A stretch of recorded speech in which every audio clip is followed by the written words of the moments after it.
अशोक जी अपनी पत्नी के साथ अपनी रिटायर्ड ज़िंदगी बहुत हंसी खुशी गुजार रहे थे।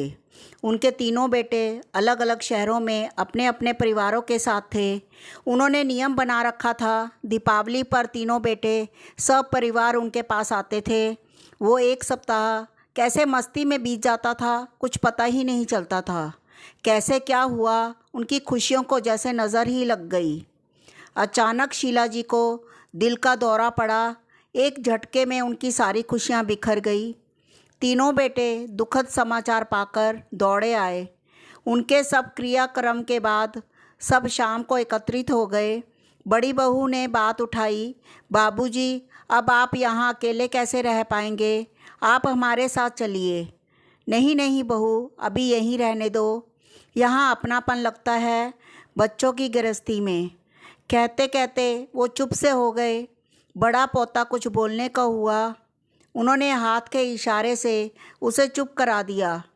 बच्चों, अब तुम लोगों की माँ हम सबको छोड़कर जा चुकी हैं। उनकी कुछ चीज़ें हैं, वो तुम लोग आपस में बांट लो। हमसे अब उनकी साज संभाल नहीं हो पाएगी। कहते हुए अलमारी से कुछ निकाल कर लाए। मखमल के थैले में बहुत सुंदर चांदी का श्रृंगारदान था। एक बहुत सुंदर सोने के पट्टे वाली पुरानी रिस्ट वॉच थी। सब इतनी खूबसूरत चीज़ों पर लपक से पड़े। छोटा बेटा जोश में बोला, अरे ये घड़ी तो अम्मा सरिता को देना चाहती थी। अशोक जी धीरे से बोले, और सब तो मैं तुम लोगों को बराबर से दे ही चुका हूँ। इन दो चीज़ों से उन्हें बहुत लगाव था। बेहद चाव से कभी कभी निकाल कर देखती थी, लेकिन अब कैसे उनकी दो चीज़ों को तुम तीनों में बांटूं? सब एक दूसरे का मुंह देखने लगे।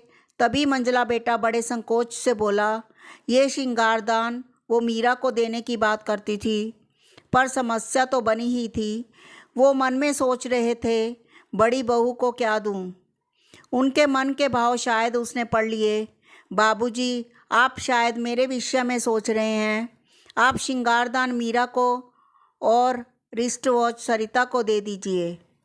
अम्मा भी तो यही चाहती थी, पर नंदनी तुझे क्या दूं, समझ में नहीं आ रहा है।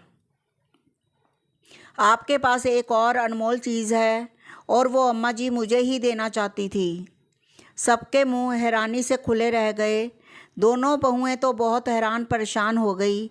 अब कौन सा पिटारा खुलेगा? सबकी हैरानी और परेशानी को भांपकर बड़ी बहू मुस्कुरा कर बोली, वो सबसे अनमोल तो आप स्वयं हैं बाबूजी। पिछली बार अम्मा जी ने मुझसे कह दिया था, मेरे बाद बाबूजी की देखरेख तेरे जिम्मे। बस अब आप उनकी इच्छा का पालन करें और हमारे साथ चलें।